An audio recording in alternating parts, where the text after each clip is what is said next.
Hi everyone. So today I thought I would talk about a problem that a lot of us gardeners are having this time of year, and that is where on earth do we store our tender plants? Plants that we know if we leave them out in the garden won't survive a harsh winter. They're not hardy. So I thought I'd just run through, before I start taking you around the garden and showing you which plants I'll be collecting in, I'll just tell you a few areas where I've stored plants in the past and where I'll be storing them this year. So the most obvious one is that for many years I've brought lots of those tender plants just into my home. So I've got a conservatory, and I used to fill the windowsills full there. If you've got a porch or just a kitchen windowsill, you might use those.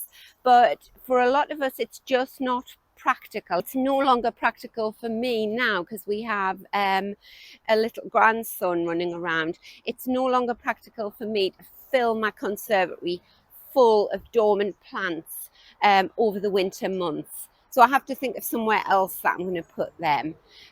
So I still do use my side conservatory porch, whatever you want to call it, boot room. I use my laundry. But in the past, I've used my garage. So I've got two windows in the garage, and I used to have benches in front of them, and I've used to overwinter numerous plants in there. Plants like my geraniums and my begonias and things. They're pretty low maintenance. They don't need watering through the winter, or not much. And they were great. I used to push my big tree fern into the garage. That was great. But I can no longer use those benches because my husband uses those benches now. So this year I have my greenhouse, which is proving invaluable. That's brilliant. I also have the use of my late father-in-law's greenhouse, who used to live around the corner. I've used that for years. And I do make sure when I'm taking my plants around that I go and I collect my sister's tender plants, her geraniums, her begonias, and I take those round there as well. Now I overwinter them there for her because she hasn't got a greenhouse. She hasn't got areas where she can store numerous plants over the winter.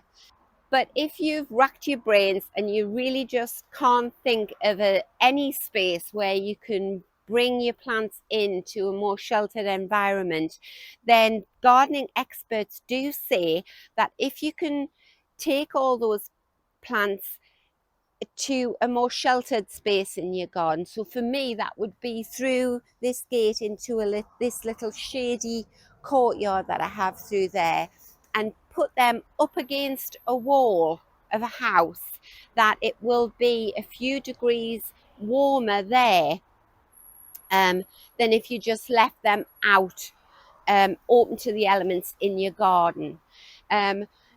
Some added protection you could give them is to invest in a roll of horticultural fleece. I haven't actually got any on me at the moment. I'm going to have to buy some, but it's not really a fleece. I think that's misleading. It's more like sort of white gossamer, and you just sort of spread it very gently over the top of your plants. Some people do that in their greenhouses. My greenhouses aren't heated, so if I knew the temperature was really going to plummet on a night time, I would just lay the horticultural fleece over the top of the plants overnight and then take it off the next morning.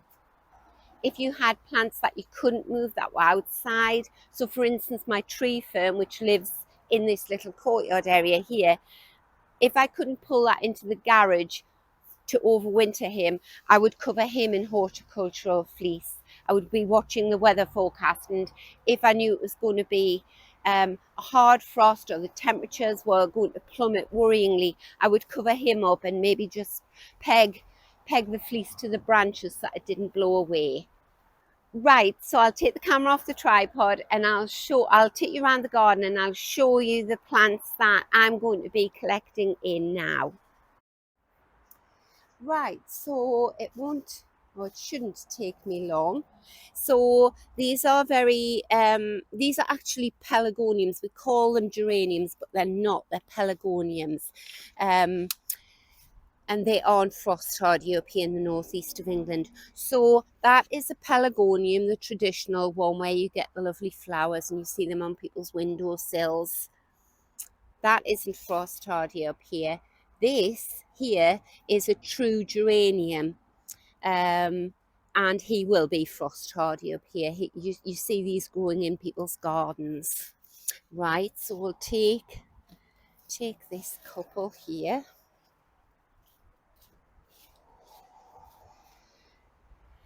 Do you think I need a new wheelbarrow with the big holes? Right, things like these little cyclamen and the viola, they're going to be fine, but these are two more pelargoniums.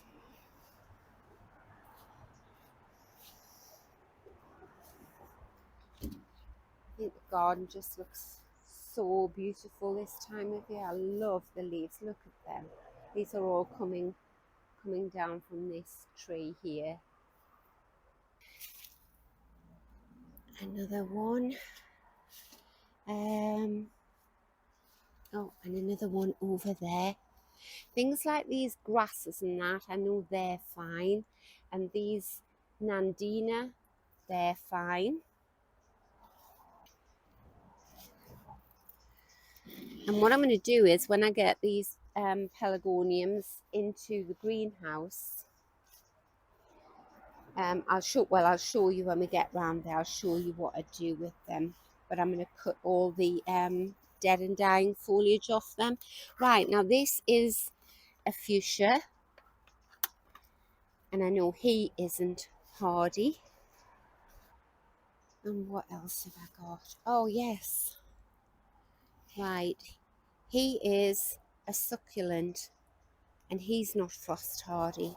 So I'm going to pop him in my greenhouse with the rest of my succulents. So this is how my greenhouse is filling up, full of little wallflowers and foxgloves and these here are seeds that are germinating, so they're Amimagus. What I've got here, cornflower the bride, and that one is honesty. And these are going to be white sweet peas. So I'll just pop him down there for the moment with the rest of the succulents. Again, these won't need watering over the winter. And I've got some up there. I have got some bench space left here, but not much. And for anything that sort of goes below ground in the winter, like your dahlias and that, I've got my under benches there, so I can store them there in pots. That's a little begonia there. He's fine. I'll take you into my conservatory and I'll show you where I've stored some of my succulents and geraniums. So these definitely aren't frost hardy. This is a peppermint geranium. Got some succulents there. My monstera that lives here all year. And then I've got succulents up there on the shelving. Some geraniums there. I just brought these in yesterday and plonked them down here. I've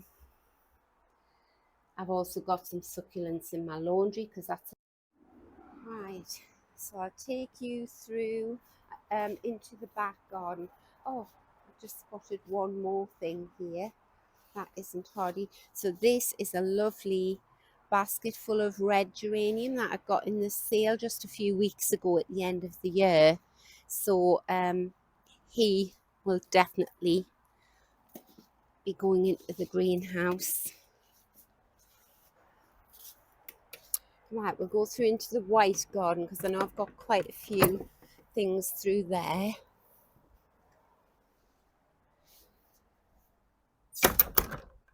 So things like, oh, that is an asparagus fern. He'll definitely be going into the house. He's not frost hardy.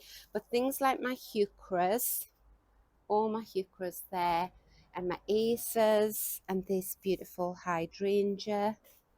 And these ferns are fine. But this tree fern here, I know that I will have to protect him.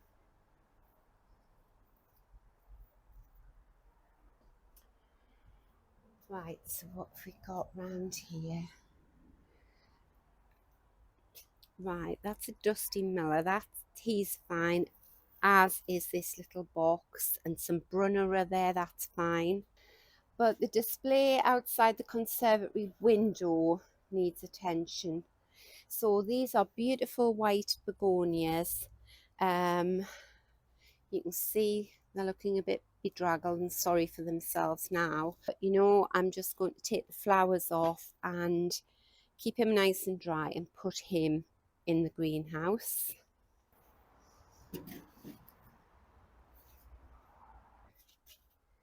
So I've got some more begonias there. These are old hosta leaves, so I know there's hostas in here. Now they will be fine outside. They go underground in the winter, but they'll be fine. Got some more geraniums to take in. Not sure about the Nemesia here, and he is lovely and he still smells beautiful. But you know, I love him so much. This is what I'm talking about. I'm not sure about him, so I'm definitely going to take him in and protect him. And I'll also take in this beautiful fuchsia. What else have we got? The rhododendron should be fine. Then up here I've got some fuchsias and a lovely lemon scented geranium. I'll take those as well. The only other thing that I'm not sure about is this, and this is called angel's wings or angel wings. And all summer long he has looked like that, and he's been spectacular, but now he looks like this. So just the very fact that he's looking very bedraggled makes me think he might not survive. So I'm going to take him and put him in the greenhouse as well. Right, that's enough for the moment. I'll take them round. One other place that I have to overwinter things, and I know I'm very lucky having these, are my two cold frames. And they're really good for overwintering tender plants.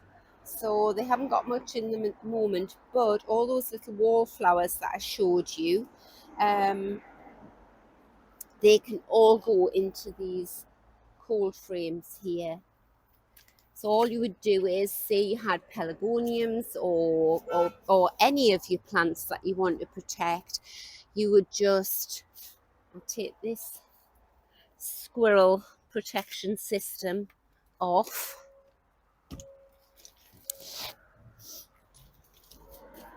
You would fill your cold frame full of whatever plants you want to protect, and then on a night time you drop the lid down, and that keeps them quite a few degrees warmer than if they were just outside exposed to the air.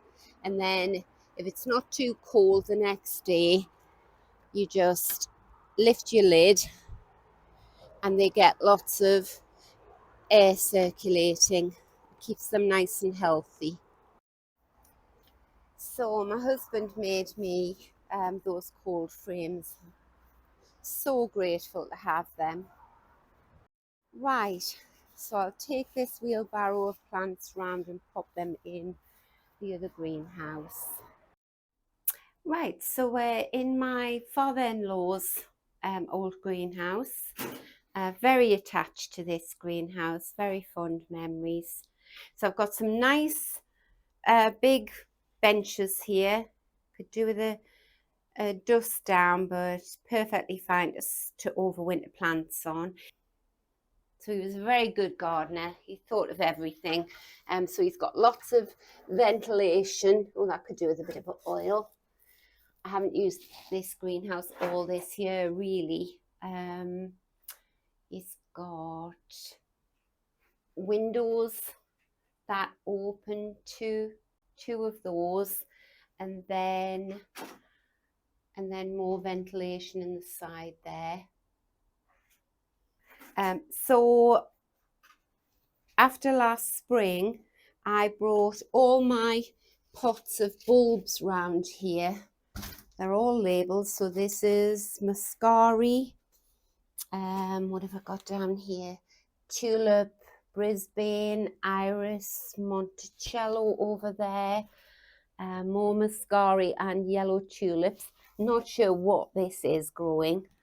Narcissus minnow. So yeah, all these pots of bulbs, maybe once a month I've come in and given them a drink, but then after that they've been just left, and it looks like the squirrels have left them alone as well. So I will be taking these bulbs out probably January and taking them around, putting them outside in my garden in different positions. But they're fine there for the moment. Right, I'll go and get those plants out the wheelbarrow and start filling up this greenhouse. And the important thing to remember when you're overwintering plants is you don't want to jam them like squished up together like that. You want to separate them out so that they've got maximum air ventilation. I'll show you how I'm going to tidy these plants up in a sec.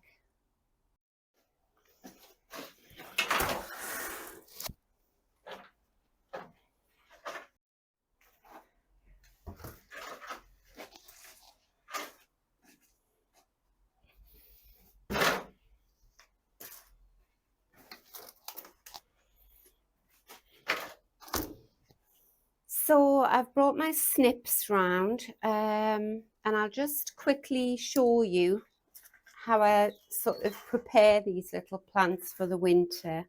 So what you're doing is you're taking off anything that looks dead or dying. So that is just a dead seed head. These flowers, you know, they've finished.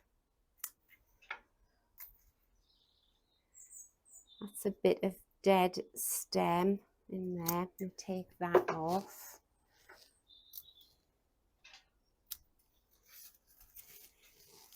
Some leaves that have fallen from the tree into the garden there. You don't want anything decaying that's lying on your soil. And obviously these have been outside in the garden, so the soil is quite damp, but I won't be watering these again until next spring. I'll talk about that in a minute. And what I do is just on a weekly basis, take that one off, any little leaves like that are coming to the end of their life, take them off. Yeah, what I do is on a weekly basis, I just come in and give them a check over to see if there's anything else that's died off since I last gave them a grooming.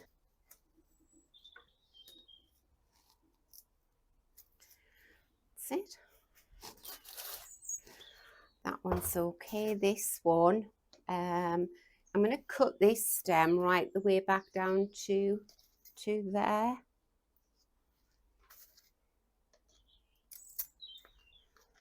That's it.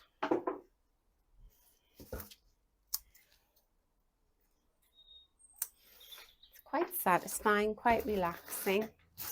Right, the begonias, I haven't researched this, but my gut feeling is take out all of these mushy blooms here. Anything that looks like that is going to do the plant no good at all. And I've decided that I'm just going to let it dry out naturally. So I'm not going to cut all the flowers off. I'm just going to leave that like that and enjoy it when I come round here. he's okay. This fuchsia I'm just going to leave in bud. You know, he'll flower, but I'll let him dry out as well. Take the dead foliage off the top of the soil there. This geranium here, cut all the dead stems off him. And what you're doing basically by doing this is you're just diverting the plant's energy away from producing flowers and then seed heads, and you're just sort of getting it ready to have a nice long winter rest.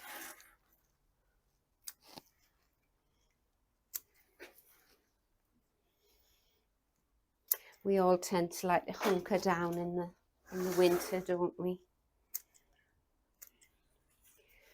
So these look nice and healthy for the moment. Obviously, I've got a lot more to come. And this plant here, this angel wings, I've never had this plant before. So this is what I mean by just do the best you can. I'm just going to treat it like the geraniums, the pelargoniums there, and take out anything off the plant that is very obviously dead, because all that will do is promote disease, fungus, slugs, snails.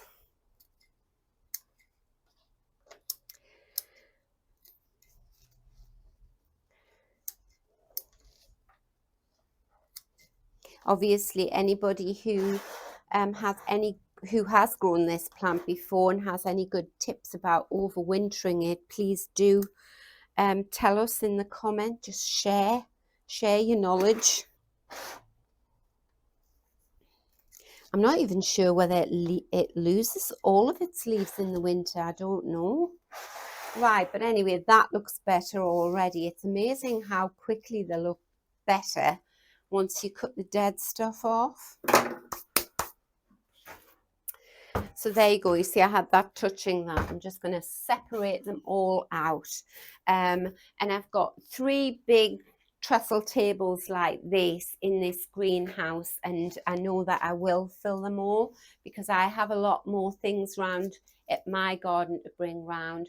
But also for anybody who watches my videos, you'll know that I go round to my sister's, Shirley, and we garden together in her beautiful garden. So I will be bringing all hers back. I did this last year, brought all of her. I've just seen something move down there on the floor, but it was a pot. I thought it was a mouse.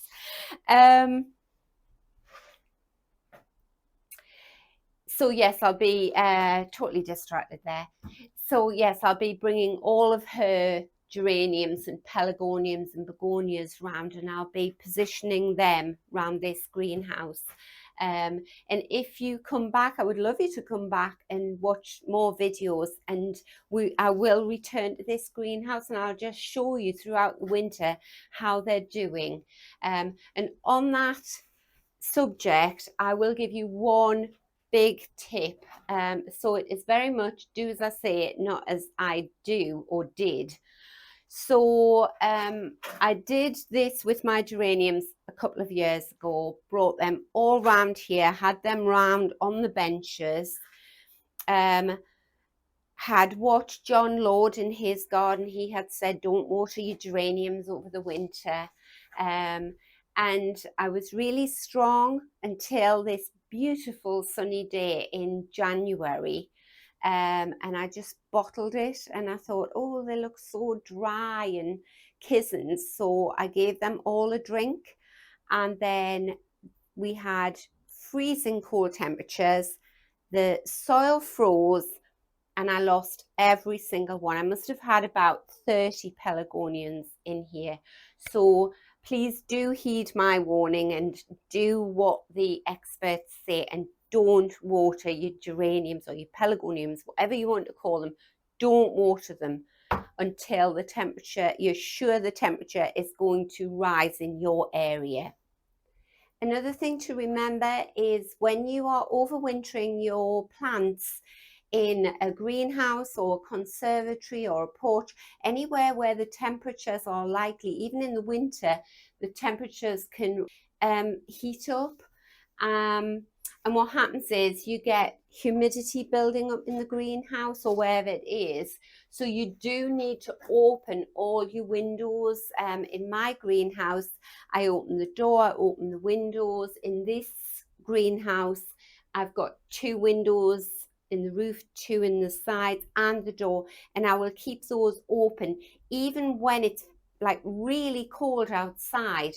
During the day, I'll have the windows open, and it just gets rid of all that old humid air that's built up overnight. Gets rid of that, keeps a through draft going, and if you've got your plants separated like this, they're getting air circulation all the way around them. If you cluster them too much together and like that, and keep the windows all shut and everything, what will happen is you'll just get lots of mold and fungus developing, and disease will spread. So yeah, even if it's really, really cold through the day, I would open your windows, and then usually on a night before dinner, maybe about 6 o'clock, I pop round or pop down to my greenhouse and I shut it all up for the night, and then the next morning open it all up again. So if you have any tips that you can share with us about where is a good place you found to overwinter your tender plants, then please do leave a comment and share it with us. We'd be most grateful. I hope you're having fun in your garden, greenhouse, wherever you garden this autumn. And thank you for watching, and I'll see you next time. Bye.